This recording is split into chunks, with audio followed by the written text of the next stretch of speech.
ప్రభునందు ప్రియులైనటువంటి ఆదరణ కార్యక్రమం వీక్షకులకు యేసుక్రీస్తు నామములో శుభములు తెలియచేస్తూ ఈ కార్యక్రమానికి ప్రేమతో మిమ్మల్ని అందరినీ ఆహ్వానిస్తుంటున్నాను. 1838వ సంవత్సరం సెప్టెంబర్ 7న ఆంగ్లేయ లైట్ హౌస్ కావలి వాని కుమార్తె అయిన గ్రేస్ డార్లింగ్ అనేటువంటి ఆమె మునిగిపోతున్నటువంటి వాడను మరియు సముద్రములో ఇంకా బ్రతికి ఉన్న కొందరిని కనుగొన్నారు.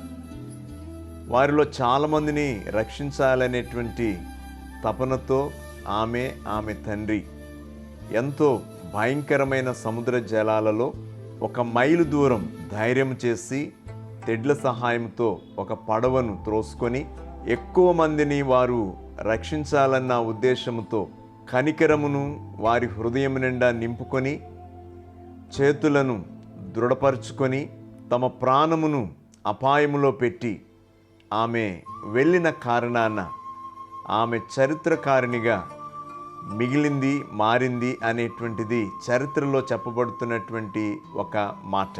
ఇది నేను ఈ సమయంలో మీకు ఎందుకు చెప్తున్నాను అనంటే, దేవుని వాక్యాన్ని బట్టి కూడా చూస్తూ ఉన్నప్పుడు రక్షింపబడినటువంటి వారే ఇతరులను రక్షించటానికి ఇష్టపడతారు అనేటువంటి ఒక దైవ వాక్య హెచ్చరికను నేను గుర్తు చేస్తుంటున్నాను.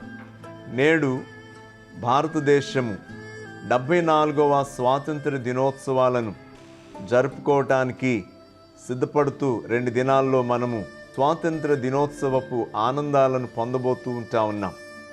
ఇలాంటి సమయంలో ప్రపంచము కూడా నేడు అనేకమైన సమస్యల గుండా ప్రయాణం చేస్తూ మునిగిపోయే వాడను పోలినటువంటిదిగాను, సముద్ర జలాలలో ప్రాణహానితో బ్రతకాలనేటువంటి కోరికతో సహాయం చేసేటువంటి వారి కొరకు ఎదురు చూస్తున్నటువంటి వారి కొరకై కనిపెడుతున్నటువంటి ప్రజానికముగాను ప్రపంచము నేడు కనబడతా ఉంది.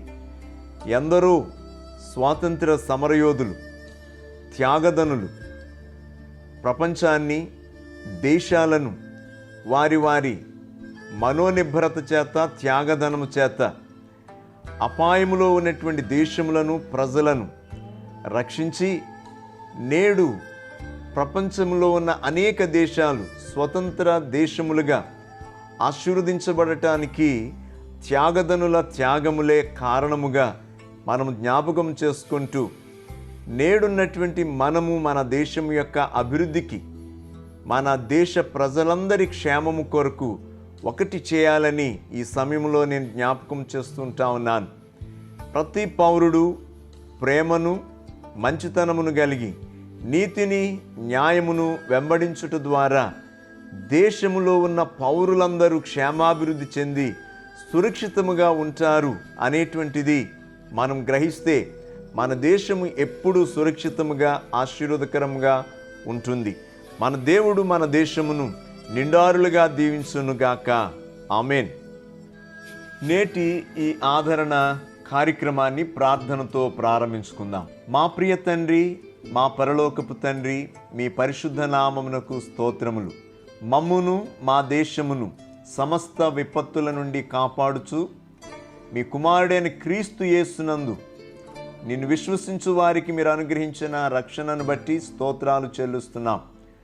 మా దేశంలోనూ ప్రపంచ దేశంలోనూ తీవ్రమైనటువంటి ప్రమాద హెచ్చరికలు, ప్రమాద పరిస్థితులు ఉన్నప్పటికీ నీ కుమారుడైన క్రీస్తునందు పాప క్షమాపణయు విశ్వసించు వారికి నిత్య జీవము కలుగునట్లు పరిశుద్ధాత్మ వలన మాకు అనుగ్రహిస్తున్నటువంటి సమస్తమైన సహకారము కొరకై వందనాలు తెలియచేస్తున్నాను. ఇదిగో ఈ కార్యక్రమాన్ని వీక్షిస్తున్నటువంటి బిడ్డలు ఏ ఆపద స్థితిలో ఉన్నా, ఏ కష్ట స్థితిలో ఉన్నా తమ ఆదరణ కొరకు నీ వాక్యం వారిని బలపరుచున్నట్లు వారితో మీరు మాట్లాడుమని యేసు నామమున అడుగుచున్నాము తండ్రి. ఆమేన్.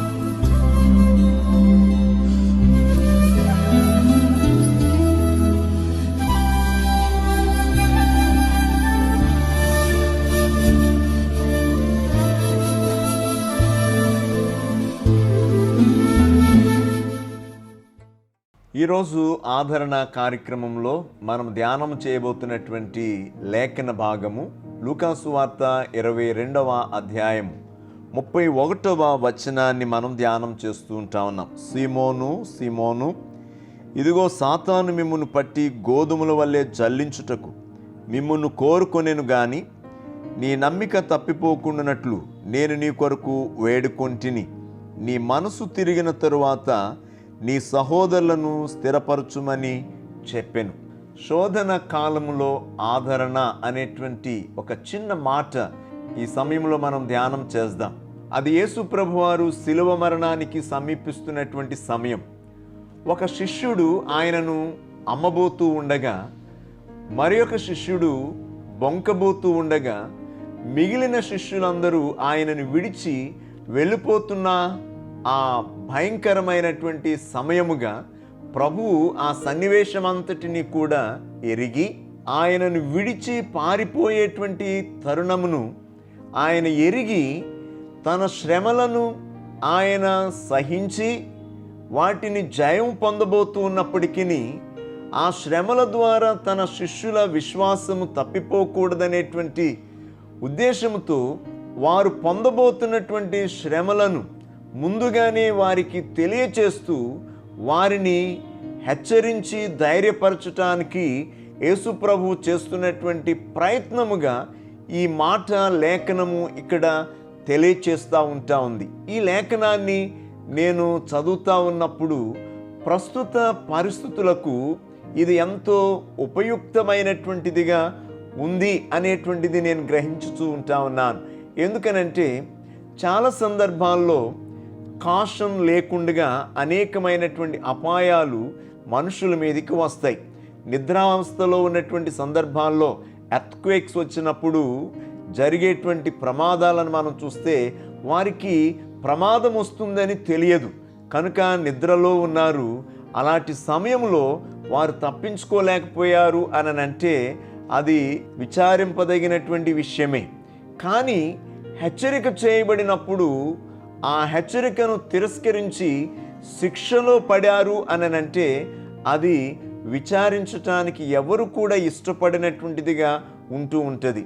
నాకు తెలిసి దేవుని ప్రేమ లోకంలో ఎంత అద్భుతముగా ఉంది అని ఆలోచన చేస్తే అనేకమైనటువంటి శ్రమలను దేవుడు తన ప్రజలకు తన పరిశుద్ధ ప్రవక్తల ద్వారా, భక్తుల ద్వారా, వాక్యము ద్వారా ముందుగానే హెచ్చరిక చేస్తూ ఉంటా ఉన్నారు. ప్రత్యేకముగా ఈ కడవరి కాలములో ఉన్నటువంటి దేవుని పిల్లలైనటువంటి వారిని గురించి ప్రకటించబడుతున్నటువంటి మాటను మనం గుర్తు చేసుకుంటా ఉంటే నేడు ప్రపంచమంతా కోవిడ్-19 చేత వేధించబడుతూ ఉన్నప్పటికీ కొన్ని సందర్భాల్లో ఇంకా కూడా ప్రజలు తీసుకోవలసినటువంటి జాగ్రత్తల విషయంలో ఎంతో నిర్లక్ష్యముగా ఉన్నారు అనేటువంటిది మనం గుర్తు చేసుకుంటే, యేసయ్య శ్రమను పొందబోతూ ఆ శ్రమల ద్వారా తన శిష్యులైనటువంటి వారికి రాబోతున్నటువంటి శ్రమలను గురించి ఆయన హెచ్చరిక చేస్తూ ఉన్నప్పుడు ఆ హెచ్చరికకు స్పందించినటువంటి పేతురు గారు తీసుకోవలసిన జాగ్రత్తకు ప్రతిగా ఆయన అంటున్నారు, ప్రభువా నేను అలాంటి వాడును కాను, అవసరమైతే నా ప్రాణమునే నీ కొరకు ఇస్తాను. కానీ ఏమి జరగబోతుందో, ఆ జరిగే ప్రమాదం యొక్క విపత్తు ఎంత భయంకరమైనదో శక్తివంతమైనదో పేతురుకు నిజముగా తెలియదు. అది ఎవరికి తెలుసు అని అంటే ప్రభువైన యేసుక్రీస్తు వారికి తెలుసు. అందుకని తన జీవితమంతా ప్రార్థన ద్వారా, తండ్రికి విన్నవించుకొనడం ద్వారా మరణమును జయించడానికి తగినటువంటి సహాయమును ప్రభువు ప్రతి రాత్రి ఆయన భూలోక సంచారములో ఉన్నటువంటి కాలమంతా ప్రార్థన చేసి విధేయుడిగా ఉన్నందున తండ్రి చేత అంగీకరించబడ్డారనేటువంటిది బైబిల్ చెప్తున్నటువంటి సత్యం. ఈ పాపలోకములో వచ్చుచున్నటువంటి అనేక శ్రమలను దేవుడు ముందుగానే తన ప్రియమైనటువంటి బిడ్డలు తప్పించబడాలని ఆయన హెచ్చరిక చేస్తూ వాక్యము ద్వారా బోధిస్తూ వచ్చారు. కానీ చాలా సందర్భాల్లో మనుషులు వాటిని నిర్లక్ష్యము చేస్తూ దేవుని ఆజ్ఞలను, కట్టడలను తృణీకరిస్తూ ఉంటారు. పేతురు కూడా తన అధిక విశ్వాసమును, స్వనీతిని వ్యక్తము చేస్తూ ప్రభువా నీ కొరకు నేను ప్రాణమైనా పెడతాను అనేటువంటి ధైర్యాన్ని కనుపరిచారు. దేవుని పిల్లలు సర్వశక్తి కలిగినటువంటి దేవుని యొక్క సెలవు లేకుండా తమకు ఏమీ జరగదు అనేటువంటి విశ్వాసమును గనక తెలుసుకుని ఉంటే మనకు కలిగేటువంటి శ్రమలన్నిటిలో కూడా మనము విజయవంతమైనటువంటి స్థితిని పొందగలము అనేటువంటిది లేఖనం ద్వారా మనము గ్రహించగలం. ఎందుకనంటే మనకెదురయ్యే విషమ పరిస్థితులలో ఈ గ్రహింపు మనలను బలపరుస్తుంది. సంకీర్తన 20వ సంకీర్తన 1వ వచనాన్ని చూస్తున్నప్పుడు అక్కడ ఆపత్కాలములో నీవు నాకు మొరపెట్టు, నేను నీకు ఉత్తరమిస్తాను అనేటువంటి పరిశుద్ధ దేవుని వాగ్దానం మనకి ఉంటా ఉంది. మన దేవుడు మన ప్రతి అవసరమునకు సరిపోయినటువంటి దేవుడుగా ఆయన ఉంటా ఉన్నారు. కానీ ఆయన మనలను ప్రార్థించే వారిగా ఉండమని కోరుతున్నారు. అంటే ప్రభువుని ఆశ్రయించి కలిగేటువంటి ప్రతి శోధనలోనూ కూడా మనము ఆయన సహాయమును పొందుకొనడానికి మెలకువగా ఉండాలి అనేటువంటిది దైవవాక్యము విశ్వాసులైనటువంటి వారికి నేర్పిస్తూ ఉంది. ఇదే టెక్స్ట్లో మనం గమనించినప్పుడు లూకాసు వార్త 22వ అధ్యాయంలో ప్రభువు శిష్యులను ఈ సన్నివేశం ముగిసిన తరువాత గెత్సెమనెలోనికి తీసుకుని వెళ్ళినప్పుడు అక్కడ మరొక హెచ్చరికను ఇచ్చారు. ఏమన్నారంటే, మీరు శోధనలో ప్రవేశింపకుండునట్లు మెలకువ కలిగి ప్రార్థన చేయుడి అన్నారు. ప్రపంచము నేడు అంత్య దినములలో కడవరి కాలములో ఉంది అని గనక మనం ఆలోచన చేస్తే ఏ విశ్వాసి కూడా లోకం మీదికి వచ్చేటువంటి కరువులను, ఉపద్రవములను, తెగుళ్లను, యుద్ధములను, లోకములో కలిగేటువంటి అక్రమములను గురించి మనము దిగులు చెందము, భయపడము. ఎందుకనంటే ఇవన్నీ జరుగును అనేటువంటిది పరిశుద్ధ లేఖనం తెలియచేస్తూ ఉంది.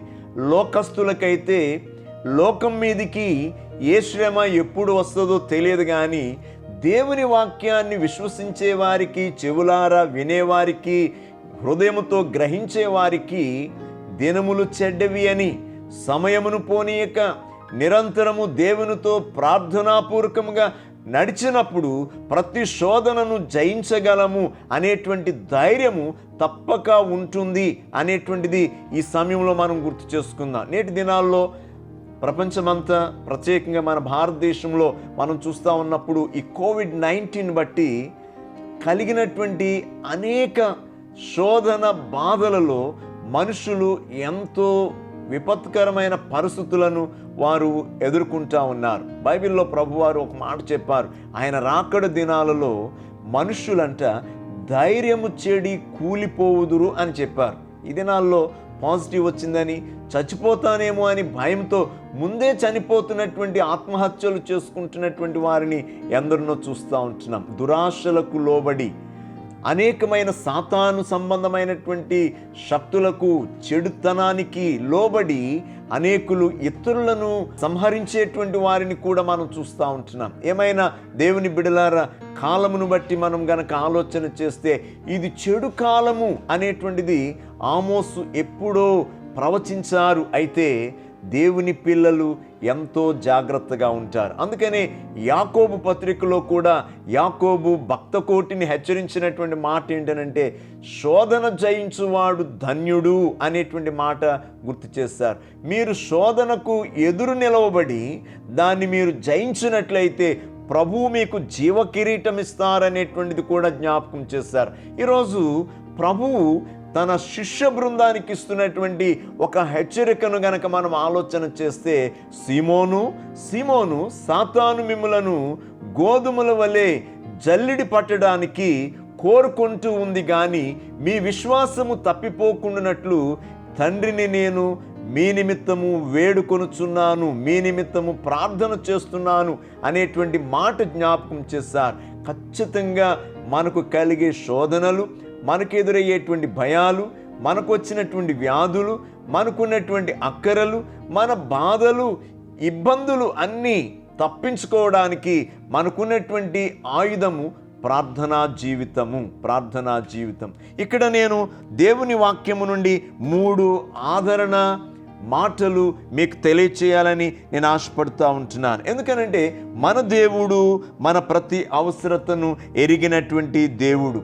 ఆయన మనలను ప్రార్థించుడు ద్వారా తన సహాయమును మనకు అందించడానికి, ఎందుకనంటే అడుగుడి మీకు ఇయ్యబడును, వెదుకుడి మీకు దొరుకును, తట్టుడి మీకు తెరవబడినని వాగ్దానం చేసినటువంటి దేవుడు నమ్మదగినటువంటి దేవుడు. యోహాను తన మొదటి పత్రికలో 5వ అధ్యాయములో 15వ వచనంలో చూస్తూ ఉన్నప్పుడు మన ప్రార్థనలకు సమాధానమిచ్చే దేవునిని అక్కడ చూపిస్తూ ఉంటున్నారు. దేవుని బిడ్డలారా, ఈరోజు మనం ఏ పరిస్థితుల్లో ఉన్నా, ఇబ్బందిలో ఉన్నా, ఇదిగోండి ఈ వాక్యాన్ని చూడండి.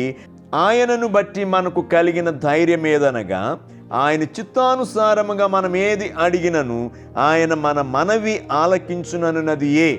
మనమేమి అడిగినను ఆయన మన మనవి ఆలకించునని మనము ఎరిగిన ఎడల మనమాయనను వేడుకొనునవి మనకు కలిగినవని మనము ఎరుగుదుము అంటూ ఉంటాడు. అవును, మనం ప్రార్థన చేస్తాం, కానీ అవి వస్తావో రావో అనేటువంటి ఆ నిశ్చయత మనకు లేకపోతే మనలో ఆందోళన ఉంటుంది. కానీ మనం ప్రార్థన చేసినప్పుడు మన పరలోకపు తండ్రి మనము ప్రార్థించినవి మనకిచ్చెదరు అనేటువంటి ఆలోచన గనక మనకు ఉంటే ఖచ్చితంగా ఆ ప్రార్థన మనలను ధైర్యపరుస్తుంది, విశ్వాసంతో నిలబెడతా ఉంటుంది. రెండో మాటను మనం చూస్తున్నప్పుడు కొరింథీలకు అపోస్తలుడైన పౌలు తన 2వ పత్రికలో 1వ అధ్యాయంలో 4వ వచనంలో ఆయన వ్రాసినటువంటి మాట ఏంటనంటే, దేవుడు మమ్మును ఏ ఆదరణతో ఆదరించుచున్నాడో ఆ ఆదరణతో ఎట్టి శ్రమలో ఉన్న వారినైనా ఆదరించుటకు శక్తిగల వారమగునట్లు ఆయన మా శ్రమ అంతటిలో మమ్మును ఆదరించుచున్నాడు అంటాడు. ఇక్కడ చూడండి, మేము ఆదరించబడతాము అని అనట్లే, ఏదో ఒక సమయంలో దేవుడు మాకు మేలు చేస్తారు అని అనట్లే. ఆయన ఏమంటున్నారంటే, దేవుడు మమ్మును ఏ ఆదరణతో ఆదరించుచున్నాడో ఆ ఆదరణతో ఎట్టి శ్రమలో ఉన్న వారినైనా ఆదరించుటకు శక్తి గలవారమగునట్లు ఆయన మా శ్రమ అంతటిలో మమ్మును ఆదరించుచున్నాడు. నేను మరలా చెప్తున్నాను, యేసు ప్రభువారు గొప్ప ఘోరమైన శిలువ శ్రమకు వెళుతూ ఆయన తన శిష్యుల ద్వారా ఆదరించబడాలని కోరుకోవట్లేదు, కానీ ఆయన తన శిష్యులను ఆదరించడానికి ఆయన ఇష్టపడతా ఉన్నారు. దేవుని ప్రియమైనటువంటి బిడ్డలారా, ఈరోజు యేసు ప్రభువారు చెప్తున్నటువంటి మాట, సీమోను సీమోను, సాతానుడు మిమ్ములను పట్టి గోధుమలను జల్లించినట్లుగా జల్లించుటకు వాడు కోరుకుంటున్నాడు, కానీ మీ విశ్వాసము తప్పిపోకుండానట్లు మీ కొరకు నేను ప్రార్థన చేస్తున్నాను. ఒక మాట చెప్తాను, ప్రభువు తన పిల్లలకు కలిగే శోధనను ఎరిగి దానిని వారికి తెలియచేయుటతోడనే ఆయన ఆగిపోలేదు, కానీ వారు దాని నుండి తప్పించబడాలని వారికంటే ముందే ఆయన ప్రార్థనా విజ్ఞాపన తన పని ప్రారంభించి తన ప్రజలకు సహాయం చేయటానికి తండ్రి కుడి పార్శ్వమున ఆయన నిలిచి ఉన్నారు అనేటువంటి దాన్ని నేను మీకు గుర్తు చేస్తూ ఉన్నాను. ఈ లేఖనములో మొట్టమొదటి మాట మీరు గమనం చేస్తున్నప్పుడు గోధుమలను జల్లించుట అనేటువంటి పనిని ఒకసారి మీరు ఆలోచన చేయండి. ఒకేసారి జల్లెడలో తీసుకొని ఉన్న గోధుమలన్నిటినీ జల్లించుట సాధ్యము కానే కాదు. అంటే దీని భావం ఏంటనంటే, శోధన మరలా వచ్చేటువంటిది అనేటువంటి ఒక హెచ్చరిక ఇక్కడ జ్ఞాపకం చేయబడుతూ ఉంది. శోధన ఒక మనుషుడు పతనమయ్యే వరకు, ఒక మనుషుడు పడిపోయే వరకు, ఆధ్యాత్మిక స్థితిలో భ్రష్టుడయ్యే వరకు అది ఆ మనుషుని వెంటాడుతూనే ఉంటుంది అనేటువంటిది అక్కడ జ్ఞాపకం చేయబడినటువంటి లేఖనముగా గుర్తు చేసుకోవాలని కూడా నేను మీకు తెలియచేస్తున్నాను. అందుకని మీ విశ్వాసము తప్పిపోకుండానట్లు పేతురు నీ కొరకును నీతో ఉన్న శిష్య బృందం అంతటి కొరకును నేను తండ్రిని వేడుకొనుచూ ఉన్నాను అని చెప్పి ప్రభు అయిన యేసుక్రీస్తు వారు జ్ఞాపకం చేశారు. నాకు తెలిసి ఒకవేళ ఈ లేఖనాన్ని బట్టి మనం ఆలోచన చేస్తే గెత్సెమనే తోటలో ప్రభు తన శ్రమ కొరకు ఆయన ప్రార్థన చేసుకుని ఉండరు, కానీ తన శిష్యులు రాబోయే తను తర్వాత రాబోయే కాలములో ఆయన శిలువ సువార్తను, మరణ పునరుత్థాన సువార్తను ప్రపంచానికి చెప్పి ప్రపంచమును స్థిరపరచటానికి ఆయన తన శిష్యుల కొరకు ప్రార్థించిన ప్రభువుగా గెత్సెమనిలో ఆయన ఉన్నారు. అందుకనే యోహాను సువార్త 17వ అధ్యాయంలో ఈ గెత్సెమనే ప్రార్థన అంతటి గురించి కూడా యోహాను రాశారు. అక్కడ చక్కటి మాట అన్నారు, నేను లోకమంతటి కొరకు ప్రార్థన చేయట్లేదు కానీ నేను మీ నిమిత్తము ప్రార్థన చేస్తున్నాను అన్నారు. కనుకనే యేసు ప్రభువుని గెత్సెమనే తోటలో బంధించిన తరువాత వారు ప్రభువుని ఈడ్చుకొని పోయినప్పుడు పేతురు అప్పటికింకా తన మీదికి సాతాను శోధన రాలేదు కాబట్టి శిష్యులు మెల్లగా ఆయనను వెంబడించి వెళ్ళారు. అక్కడ ఉన్నటువంటి తీర్పు సమయంలో ఒక మనుష్యుడు వచ్చి, ఇదిగో ఈ మనుష్యుడు ఆయనతో కూడా ఉన్నవాడే, ఓయి నీవు యేసుతో ఉన్నవాడివే అని చెప్పి శోధించినప్పుడు, భయపెట్టినప్పుడు, విశ్వాస భ్రష్టత్వంలోనికి పడద్రోయ చూచినప్పుడు పేతురు ఆ తీవ్రమైనటువంటి సన్నివేశంలో భయాందోళన చెందాడు. తన యొక్క విశ్వాసాన్ని కోల్పోయాడు. తన దేవుని శక్తిని మర్చిపోయాడు. వెంటనే అమ్మో ఆయన ఎవరు నాకు తెలియదు అనేటువంటి ఒక బలహీనమైనటువంటి పదాన్ని వినియోగించాడు. వెనువెంటనే అతడు మెల్లగా విశ్వాసంలోంచి పడిపోతా ఉన్నాడు. దేవుని సహాయాన్ని కోల్పోతూ ఉంటున్నాడు. ముమ్మారు అలాగ బొంకెను అని వ్రాయబడతా ఉంటుంది. యేసయ్య ముందే చెప్పారు, నీవు ముమ్మారు బొంకితేనే కానీ కోడి కుయ్యదు అని చెప్పేసి అక్కడ చెప్పబడినట్లుగా అక్కడ జరిగినటువంటి విషయాన్ని గమనం చేస్తే జరిగింది ఏంటి?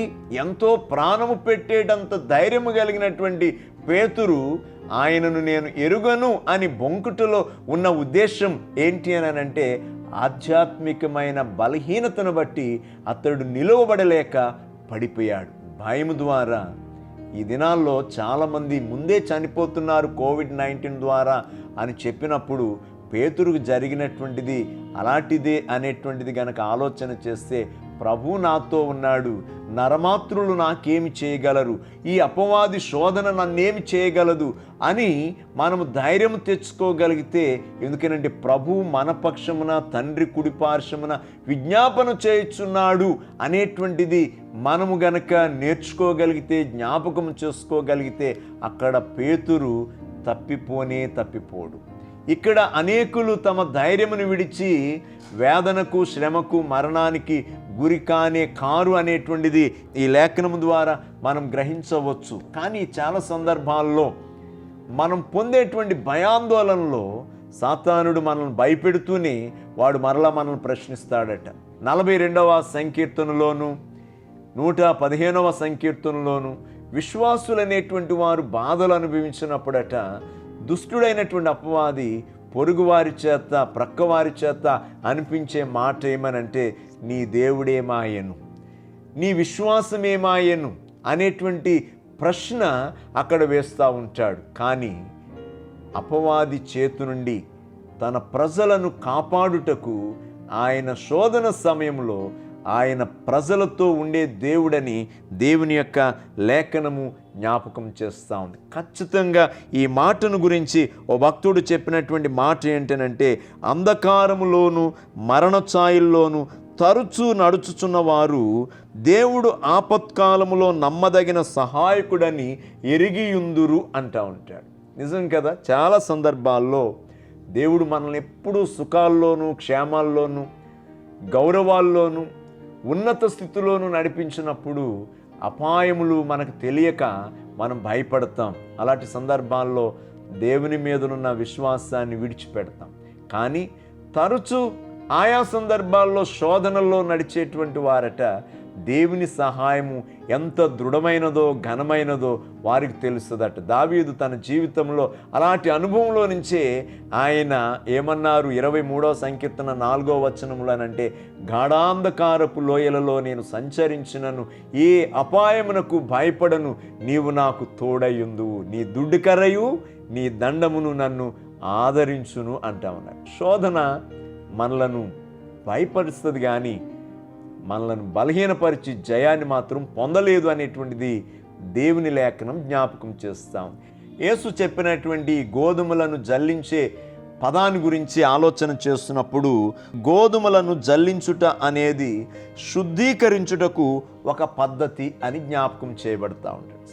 చాలా సందర్భాల్లో గోధుమలను ఎందుకు మనుషులు జల్లిస్తారు అనంటే వాటిలో ఉన్నటువంటి పొట్టు మలినమైనటువంటి వాటి నుంచి మంచి గోధుమలను సమకూర్చడానికి, వేరు చేయడానికి ఇది చేస్తూ ఉంటారు. ఖచ్చితంగా నేడు ఈ తెగుళ్ళు, ఈ భయంకరమైనటువంటి లోకానుసారమైనటువంటి పాప సంబంధమైనటువంటి శిక్షలు, లోకములో పెరిగిపోతున్నటువంటి భయంకర పరిస్థితులు, వీటన్నిటి యొక్క ఉద్దేశము ఏంటి అని అంటే మనము అనగా దేవుని పిల్లలు లోకములో పడి పాపములో కొట్టుకొని పోకుండా ఉండటానికి, లోకము నుండి అపవిత్రత నుండి వేరు చేయడానికి దేవుడు ఏం చేస్తున్నాడు అనంటే తన పిల్లలను తను రక్షించదలిసినటువంటి వారందరినీ కూడా వారి జీవితాల్లోనికి శోధనలను, కరువులను, బాధలను, వ్యాధులను ఆయన అనుమతిస్తూ ఉన్నారు. అవి మనుషులను హానికరమైనటువంటి స్థితిలో ఉంచవచ్చు, కానీ విశ్వాసులను మాత్రం హానికరమైన స్థితిలోనికి నడిపించవని ఈ లేఖనము తెలియచేస్తూ ఉంది. యేసయ్య అందుకనే పేతురుతో ముందే చెప్పేశారు, నీ మనసు తిరిగిన తరువాత, అంటే అతడు బొంకుతాడని ప్రభువుకు తెలుసు. బొంకిన తరువాత మరలా అతడు పశ్చాత్తాప్తుడై ప్రభువుని మరలా సమీపిస్తాడని కూడా ప్రభువుకి తెలుసు. అందుకనే ఒక పనిని కూడా ప్రభు అక్కడ అప్పగిస్తున్నారు. పేతురు యొక్క శోధనలో అతడు పడిపోతాడని పేతురుని హెచ్చరిస్తున్నటువంటి ప్రభువే, నీ శోధనలో నీవు తిరిగి నేను చేసిన ప్రార్థనను బట్టి నిన్ను నేను నిలబెట్టుకుంటాను. అయితే నీవు చేయవలసిన పని ఏంటనంటే నీతో ఉన్న వారిని నీవు బలపరచు, అంటే నీవు సాక్షిగా జీవించు, నీవు ధైర్యం తెచ్చుకొని ఇతరులను ధైర్యపరచు అనేటువంటిది జ్ఞాపకం చేస్తూ ఉంటున్నాడు. ఇందాక నేను చెప్పినటువంటి ఇలస్ట్రేషన్లో గ్రేస్ డార్లింగ్ అనేటువంటి ఆమె కూడా మునిగిపోయినటువంటి వాడను సముద్రములో బ్రతికి ఉన్నటువంటి అనేక మందిని రక్షించడానికి ఆమె చేసిన ఆ ప్రయత్నం నిజం. ఈ ప్రపంచం మునిగిపోయే వాడ వంటిది. అందులో ప్రజలు ఈ మహాసముద్రంలో, పాప సముద్రంలో రక్షణ కొరకు వెతుకులాడేటువంటి వారు రక్షింపబడినటువంటి వారికి కనబడుతూ ఉన్నారు, ప్రభువుకి కనబడుతూ ఉన్నారు. అందుకనే తన్ను ఎందరు అంగీకరింతురో వారందరినీ ఆయన రక్షించును అని పలికినటువంటి మాటను మీరు జ్ఞాపకం చేసుకుంటే ఇప్పుడు పేతురు అదే చేస్తూ ఉన్నాడు. భక్త కోటికి ఆయన పత్రికలు వ్రాశారు. అద్భుతమైనటువంటి సాక్షిగా హేరోదు ఎదుట ఆయన నిలవబడ్డాడు, ప్రపంచం ఎదుట ఆయన నిలబడ్డాడు. మృతులలో నుండి మీరు జీవాధిపతిని చంపితిరి గాని దేవుడు ఆయనను మృతుల్లో నుండి లేపనని యేసుక్రీస్తుకు నేను సాక్ష్యం ఇచ్చుచున్నానని సాక్షిగా ఆయన నిలవబడి ఇవాళ ప్రపంచంలో ఆయన క్రీస్తు యొక్క ప్రథమ శిష్యుడనే ఒక సాక్ష్యాన్ని విశ్వాసుల ద్వారా పొందగలిగాడు అనంటే ఆ శోధనలో తను మరి నిశ్చయముగా తప్పిపోకుండా ప్రభు అతనిని కట్టారు. వెనువెంటనే కోడి కూసింది. ప్రభువుని ఆ రాత్రి ఒక చోటు నుండి తీర్పు కొరకు మరొక చోటుకి తీసుకుని వెళుతూ ఆ పేతురు ముఖాన్ని చూచినప్పుడు యేసు ముఖమును చూచినటువంటి పేతురట, అక్కడ మీరు గమనించండి, తనను శోధించే ప్రజల మధ్యలో ఉన్నటువంటి పేతురు అక్కడ నుండి వెలుపలికి పోయి, అవును, మన చుట్టూ సమస్యలు అలుముకున్నప్పుడు మనం ఏం చేయాలంటే వాటిని తప్పించుకొని ప్రభు శక్తి పొంది మనం బయటికి వెళ్ళిపోవాలంట. పేతురు అదే చేశాడు. వెలుపలికి పోయి పశ్చాత్తాపపడి ఏడ్చి, అక్కడ ఏం జరిగింది తెలుసా? మనోదుఖముతో కూడినటువంటి, విలాపముతో కూడినటువంటి, పశ్చాత్తాపముతో కూడినటువంటి, క్షమాపణ కొరకు వేడుకున్నటువంటి ప్రార్థన చేశాడు. కాబట్టి అద్భుతమైన దైవశక్తి పేతురును బలపరిచింది. ఆ అమ్ముకున్నటువంటి యూదా ఉరివేసుకుని చచ్చిపోయినట్టుగా మరణానికి కాక జీవానికి తీసుకువెళ్ళింది. అదే మాటను పౌలు రాశారు, దైవ చిత్తానుసారమైన దుఃఖము రక్షణార్థమైన మారు మనసుకు మనలను నడిపించునని చెప్పేసి పేతురు అలాగనే రక్షణార్థమైనటువంటి మారు మనసును, పశ్చాత్తాపాన్ని పొంది శ్రేష్టమైనటువంటి గోధుమ గింజగా ప్రభు పాదాల దగ్గర ఆయన ఉండిపోగలిగారు. ఒక భక్తుడు ఏమన్నాడనంటే, శోధన సమయంలో మనము విశ్వాసమును బట్టి మనం స్పందిస్తే ఏ శోధనైనా లాభము చేయకుండా వెళ్ళదు అని చెప్పి జ్ఞాపకం చేస్తాడు. ఈ సమయంలో యోబును ఒకసారి మీరు జ్ఞాపకం చేసుకుంటే, తన శోధనలో సమస్తాన్ని పోగొట్టుకున్నాడు. శరీరము కూడా తనకు సహకరించినటువంటి వ్యాధితో అది ఉండినప్పుడు అంతటినీ సహించినటువంటి యోబు రెట్టింపు ఆశీర్వాదాలను ఆయన పొందాడు. రెట్టింపు ఆశీర్వాదాలను ఆయన పొందాడు. యోబు జీవితము నేడు మన ముందుంది, మనకు సాక్షార్థముగా ఉంది. దేవుని ప్రియమైన బిడ్డలారా, శోధనలు కలుగుతున్నాయని చెప్పి మనకు మనమే ప్రాణహాని చేసుకోకూడదు, మనకు మనమే కృంగిపోకూడదు, మనకు మనమే దిగులు చెందకూడదు. ఉన్న వాటిని కూడా పోగొట్టుకుని మనము వేదనలను కొని తెచ్చుకోకూడదు. కానీ నిన్ను కాపాడువాడు కునుకడు నిద్రపోడు, ఇది మొదలుకొని ఆయన నీ ప్రాణమును కాపాడునని చెప్పబడినటువంటి ప్రభు యొక్క వాగ్దానాలన్నిటినీ మీరు గుర్తు చేసుకుని ఆయన సహాయం పొందటానికి సంసిద్ధులుగా ఉండాలని, ధైర్యముగా ఉండాలని, పేతురు వలె ప్రభుకి సాక్షార్థమైనటువంటి శిష్యుడిగా మిగిలిన వారందరినీ తనతో పాటు ప్రభు యొక్క పరిచర్యకు బలపరిచినటువంటి శిష్యుడిగా ఉన్నట్టుగా మీరు నేను ఉండాలని ఈ మాటలు మీ మేలు కొరకు నేను ప్రకటిస్తూ ఉంటున్నాను. దేవుడు మిమ్మును దీవించును గాక. ఆమేన్.